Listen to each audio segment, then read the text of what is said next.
નમસ્કાર ધોરણ સરના વહાલા વિદ્યાર્થી મિત્રો, કેમ છો બધા? મજામાં? તમારી પોતાની યુટ્યુબ ચેનલ ઓશિયન ઓફ નોલેજની અંદર તમારા બધાનું હાર્દિક સ્વાગત છે. આજે આપણે તમારી જે અલંકાર પબ્લિકેશનની સ્વાધ્યાય પોથી આવે છે તેમનું સામાજિક વિજ્ઞાન વિષયનું એકમ નંબર 9 કુટુંબ અને સમુદાય એમનું આ વિડીયો લેક્ચરની અંદર સંપૂર્ણ સ્વાધ્યાય પોથીનું સોલ્યુશન છે એ જોવાના છીએ. પહેલું છે, નીચેના પ્રશ્નોના ઉત્તર માટે યોગ્ય વિકલ્પ પસંદ કરી તેનો ક્રમ બોક્સમાં લખવાનો છે. એમાં પહેલું, કોઈ પણ સમાજનો મૂળભૂત અને સૌથી પ્રાચીન એકમ કયો છે? તેમની અંદર આવશે કુટુંબ. બીજું છે, શાલિની તેના પરિવાર સાથે કયા શહેરમાં રહે છે? તેમની અંદર આવશે કેરળ અને કેરળના એક શહેરમાં. ત્રીજું, શાલિનીની માતા વ્યવસાય શું છે? તો એમની અંદર આવશે શિક્ષિકા. ચોથું છે, શાલિનીની પિતરાઈ બહેનોનું શું નામ છે? તેમની અંદર આવશે સિન્ની. પાંચમું, શાલિનીનો પરિવાર કયા તહેવારની તૈયારી કરી રહ્યો છે? તો આવશે ઓણમ. છઠ્ઠું, કેન્જિંગનો પરિવાર ક્યાં રહેતો હતો? તો એમની અંદર આવશે મેઘાલયના એક ગામમાં. સાતમું છે, વર્ષો વર્ષ મધ્યપ્રદેશના કયા શહેરની આસપાસનો વિસ્તાર પાણીથી તીવ્ર કટોકટીનો સામનો કરી રહ્યો છે? તો ઝાબુઆ નામનો પ્રદેશ છે. આઠમું છે, મધ્યપ્રદેશના ઝાબુઆ શહેરની આસપાસના વિસ્તારોમાં કયા સમુદાયો સેંકડો ગામોમાં હજારો વૃક્ષો વાવવાનું નક્કી કર્યું? તેમની અંદર આવશે ભીલ સમુદાય. નવમું, વર્ષ 2019માં શિવગંગા ચળવળના કોને ભીલ સમુદાય સાથે પરિવર્તનશીલ કાર્ય કરવા બદલ પદ્મશ્રી એવોર્ડ સન્માનિત કરવામાં આવ્યા હતા? તો એમની અંદર આવશે ઓપ્શન એ, શ્રી મહેશ શર્માને. 10મું છે, કઈ ભાષામાં કૌટુંબિક સંબંધોનું વર્ણન કરવા માટે બહુ શબ્દ નથી? તો અંગ્રેજી. બીજું છે, યોગ્ય શબ્દ વડે ખાલી જગ્યા પૂરવાની છે. તો એમની અંદર આવશે પહેલું, ખાલી જગ્યા ભાષામાં મોટા ભાઈ બહેન નાના ભાઈ માટે અલગ અલગ શબ્દ છે. તો તમિલ. બીજું, બાળકના ઉછેર માટે મુખ્ય ખાલી જગ્યા જવાબદાર છે. તો એમની અંદર આવશે માતા પિતા. ત્રીજું છે, કુટુંબ એક ખાલી જગ્યા પણ છે. તો શાળા. ચોથું, ઓણમ એ ખાલી જગ્યા રાજ્યનો લોકોનો મુખ્ય તહેવાર છે. તો કેરળ. પાંચમું, મેઘાલય ખાલી જગ્યા દિશામાં આવેલું છે. તો ઈશાન. છઠ્ઠું છે, ઝાબુઆ ખાલી જગ્યા રાજ્યમાં આવેલું છે. તો મધ્યપ્રદેશ.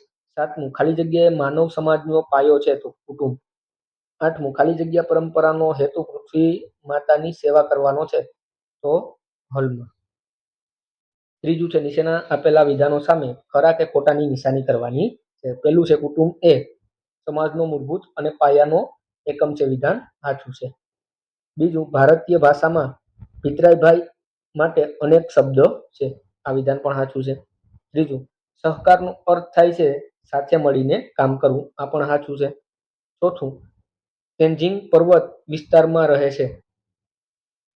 તો આ વિધાન પણ સાચું છે. ત્યારબાદ, સમુદાયો પરસ્પર અવલંબિત હોતા નથી. વિધાન ખોટું છે. છઠ્ઠું, પરિવાર દરેક સભ્યની અન્ય સભ્ય પ્રત્યે જવાબદારી હોતી નથી. આ વિધાન પણ ખોટું છે. અને સાતમું, અણધારી જરૂરિયાતો માટે આપણે પૈસા બચાવવા જોઈએ. વિધાન સાચું છે. ચોથું છે, નીચેના પ્રશ્ન 1-2 વાક્યમાં ઉત્તર આપવાના છે. એમાં પહેલું, સંયુક્ત કુટુંબમાં કોણ કોણ સાથે રહેતા હોય છે? તો સંયુક્ત કુટુંબમાં દાદા દાદી, માતા પિતા, કાકા કાકી અને બહેનો અને પિતરાઈઓ સાથે હળી મળીને રહેતા હોય. તો તેને શું કહેવાય? સંયુક્ત કુટુંબ કહેવાય. બીજું, નાનું કુટુંબ કોને કહેવાય? તો જે કુટુંબમાં એક દંપતિ અને તેના બાળકો અને કેટલી વાર એક માતા પિતા અને બાળકો સુધી મર્યાદિત હોય તો તેને કેવું કુટુંબ કહેવાય? તો કે નાનું કુટુંબ કહેવાય. ત્રીજું છે, પરિવારના સભ્યો વચ્ચેના સંબંધો કઈ બાબતો પર આધાર રાખે છે? તો પરિવારના સભ્યો વચ્ચેના સંબંધો પ્રેમ, કાળજી, સહકાર અને પરસ્પરાવલંબન વગેરે બાબતો પર આધાર રાખે છે. ચોથું છે, સહકાર એટલે શું? સહકાર એટલે સાથે મળીને કામ કરવું. પાંચમું છે, ભારતીય સંસ્કૃતિનો એક મહત્વપૂર્ણ સિદ્ધાંત કયો છે? તો આપણા ધર્મનું પાલન કરવું, આપણું કર્તવ્ય નિભાવવું અને ભારતીય સંસ્કૃતિનો મહત્વપૂર્ણ સિદ્ધાંત રહ્યો છે. છઠ્ઠું, બાળકો કુટુંબો ક્યાં મૂલ્યો શીખે છે? બાળકો કુટુંબોથી દાન, અહિંસા, સેવા, ત્યાગ અને બલિદાન જેવા મહત્વપૂર્ણ મૂલ્યો શીખે છે. સાતમું છે, શાલિનીના પરિવારમાં કોણ કોણ સાથે રહે છે? તો શાલિનીના પરિવારમાં એક નાનો ભાઈ, તેની દાદી, પિતાના ભાઈ, કાકી, શાલિનીની પિતરાઈ બહેનો સાથે રહેતા હતા અને કાકા પણ સાથે રહેતા. 8મું, તેનજીંગના માતા-પિતા કયો વ્યવસાય કરતા? તો તેનજીંગના પિતા એક નાની કરિયાણાની દુકાન ચલાવે છે, જ્યારે માતા સહકારી મંડળીમાં કામ કરે છે અને કપડાં, લાકડાની કોતરણીવાળી વસ્તુઓ વેચે છે. 9મું, તેનજીંગના પિતા ઘરના કયા કામમાં મદદરૂપ થતા હતા?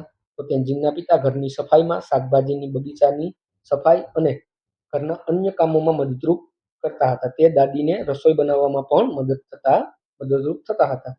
સમુદાય એટલે શું? તો પરિવારો માત્ર પોતાના કુટુંબની સાથે જ નહીં, પરંતુ અન્ય પરિવારો સાથે તેમજ આસપાસના લોકો સાથે પણ જોડાયેલા હોય તો તે જોડાયેલા લોકોને આવા જૂથને સમુદાય કહેવાય. શહેરી વિસ્તારોમાં કલ્યાણ સંગઠનો કઈ સેવા પ્રવૃત્તિ ચલાવે છે? તો શહેરી વિસ્તારોમાં કલ્યાણ સંગઠનો કચરાના નિકાલની વ્યવસ્થા, દરેક વિસ્તારની સ્વચ્છતા, પાલતુ પ્રાણીઓની સંભાળ લેવી વગેરે સેવા પ્રવૃત્તિઓ ચલાવે છે. ત્યારબાદ સમુદાયો કયા પ્રસંગે ભેગા હોય છે? તો સમુદાયો તહેવારો, ઉજવણી, લગ્ન, ગામોમાં લોકોની જમીન ખેડવા સમયે, વાવણી લણણી સમયે એકબીજાને મદદરૂપ થતા સમુદાયો ભેગા થાય છે. તેનજીંગના પિતા તેના ખર્ચ માટે પત્નીની સલાહ કેમ લે છે? તો કોઈ ખાસ ખર્ચ આવે ત્યારે માતા શિખામણ આપે કે ભવિષ્યમાં ઊભી થયેલી કોઈ પણ અણધારી જરૂરિયાતો માટે આપણે હંમેશા કેટલાક પૈસા બચાવવા જોઈએ. માટે તે તેનજીંગના પિતા ખર્ચ માટે પત્નીની સલાહ લેતા હતા. રેસિડેન્ટ વેલફેર સંગઠનનો પુરવઠા અને કચરા માટે કોની પર આધાર રાખે છે? તો રેસિડેન્શિયલ વેલફેર સંગઠનો પુરવઠા માટે વેપારી સમુદાય પર અને કચરો સંભાળવા માટે મ્યુનિસિપલ કામદારો પર આધાર રાખે છે. 5મું છે તફાવતના બે મુદ્દા લખવાનું છે, સમુદાય અને કુટુંબ. તો અહીંયા સમુદાય વિશે પણ 3 પોઈન્ટ આપેલા છે અને કુટુંબ વિશે પણ 3 પોઈન્ટ આપેલા છે. તમારે વિડીયો પોઝ કરીને એને લખી લેવાના છે અથવા તો એમનો સ્ક્રીનશોટ લેવો હોય તો પણ લઈ શકશો. ત્યારબાદ નીચેના પ્રશ્નોનું ટૂંકમાં ઉત્તર આપો. પહેલું, ચેન્નઈમાં આવેલ પૂર દરમિયાન ધાર્મિક સંસ્થાઓમાં કયું માનવતાભર્યું કાર્ય થયું? બીજું છે મધ્યપ્રદેશ ઝાબુઆ શહેરના ભીલ સમુદાય કયા ઉમદા કાર્ય કર્યું હતું? તો બંને પ્રશ્નના સોલ્યુશન અહીં આપેલા છે. તમારે વિડીયો પોઝ કરીને લખી લેવાના છે અથવા એમના સ્ક્રીનશોટ લઈ લેવાના છે. ત્યારબાદ ત્રીજું છે સમુદાયની વ્યાખ્યા આપો. તો સમુદાયની વ્યાખ્યા અહીંયા તમને સંપૂર્ણ સોલ્યુશન સાથે આપેલી છે. એના બદલે શાલિનીના પરિવાર વિશે ટૂંકમાં માહિતી આપો. તો બંનેનું સંપૂર્ણ સોલ્યુશન અહીં આપી દીધું છે. તમારે વિડીયો પોઝ કરીને એમને લખી લેવાનું છે અથવા એમના સ્ક્રીનશોટ લઈ લેવાના છે.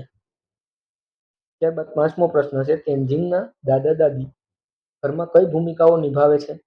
6થો પ્રશ્ન છે ઘરના કામકાજમાં તેનજીંગ પરિવારની ભાગીદારી વિશે તેમની કેવું લાગે છે? તો બંનેના સોલ્યુશન અહીં આપેલા છે. તમારે વિડીયો પોઝ કરી એમના સ્ક્રીનશોટ લઈ લેવાના છે અથવા તો વિડીયો પોઝ કરીને તમારી બુકની અંદર લખી લેવાનું છે. જોઈએ આગળ. 7મું છે નીચેના પ્રશ્નનો મુદ્દાસર ઉત્તર આપવાનું છે. એમાં પહેલું છે કલમ પરમારની પહેલમાં કયા મૂલ્યો પ્રતિબિંબિત થાય છે? તો એમનું સંપૂર્ણ સોલ્યુશન અહીં આપી દીધું છે. તમારે વિડીયો પોઝ કરીને લખી લેવાનું છે અથવા એમનો સ્ક્રીનશોટ લઈ લેવાનો છે. જોઈએ આગળ. બીજો પ્રશ્ન છે કલ્યાણ સંગઠનો વિશે વિગતે સમજાવો. તો એમની સંપૂર્ણ સમજૂતી અહીંયા તમને આપી દીધી છે. તમારે તમારી બુકની અંદર લખી લેવાની છે. 8મું છે ટૂંક નોંધ આપો. એમાં પહેલું છે કુટુંબ. બરાબર, તો કુટુંબ વિશે ટૂંક નોંધ લખી આપેલી છે. જોઈએ આગળ. એના પછી કીધું પરિવાર પ્રત્યે આપણે ભૂમિકાઓ અને જવાબદારીઓ. તો એમનું પણ સોલ્યુશન અહીં આપી દીધું છે. તમારે વિડીયો પોઝ કરીને લખી લેવાનું છે અથવા એમના સ્ક્રીનશોટ લેતા જવાના છે. જોઈએ આગળ. એના પછી કીધું છે તમારા પરિવારના તમે વિચારી શકો તેવા તમારા સભ્યોની યાદી બનાવો જેમાં થોડા દૂર સંબંધિત પણ સમાવેશ હોય. તો એમનું અહીંયા તમને કોષ્ટક આપેલું છે. તમારે વિડીયો પોઝ કરીને એમને લખી લેવાનું છે. ત્યારબાદ નીચેના પ્રશ્નોના જવાબ આપો અને તેના જવાબો થોડા સહદાઈ સાથે સરખાવો. તમારા કુટુંબમાં કોણ નક્કી કરે છે કે બજારમાંથી શું ખરીદવું છે? તો મારા કુટુંબમાં મારી માતા નક્કી કરે છે કે બજારમાંથી કઈ વસ્તુ ખરીદવી છે. બીજું છે તમારા ઘરમાં ભોજન કોણ બનાવે છે? તો મારા ઘરમાં મારી માતા અને મારી દીદી ભોજન બનાવે છે. ત્રીજું છે તમારા પરિવારમાં સૌથી વૃદ્ધ વ્યક્તિ કોણ છે? મારા પરિવારમાં સૌથી વૃદ્ધ વ્યક્તિ મારા દાદા. ચોથું તમારા ઘરમાં પોતા કોણ મારે છે? તો મારા ઘરમાં કામવાળી બહેન પોતા મારે છે. તમારા ઘરમાં વાસણો કોણ? તો મારા ઘરમાં કામવાળી બહેન વાસણો ધોવે છે. છઠ્ઠું, તમારું હોમવર્ક કરવામાં તમને કોણ મદદ કરે? તો હોમવર્ક કરવામાં મારા દાદા મદદ કરે છે. તો આવી રીતના તમે આ દરેક પ્રશ્નના જવાબ અહીંયા આપેલા પણ છે. બાકી તમે તમારી જાતે તમારા ઘરમાં કોણ તમને મદદ કરે એવી રીતના પણ લખી શકશો. એના પછી 7 સભ્યોનું કુટુંબ વૃક્ષ ચિત્ર, બરાબર, અહીંયા આપેલું છે. અહીંયા તમારો વિડીયો લેક્ચર પૂર્ણ થાય છે. જો વિડીયો પસંદ આવે તો વિડીયોને લાઈક કરો, વિદ્યાર્થી મિત્રો સુધી શેર કરો અને અમારી ચેનલને સબસ્ક્રાઈબ કરો. Thank you.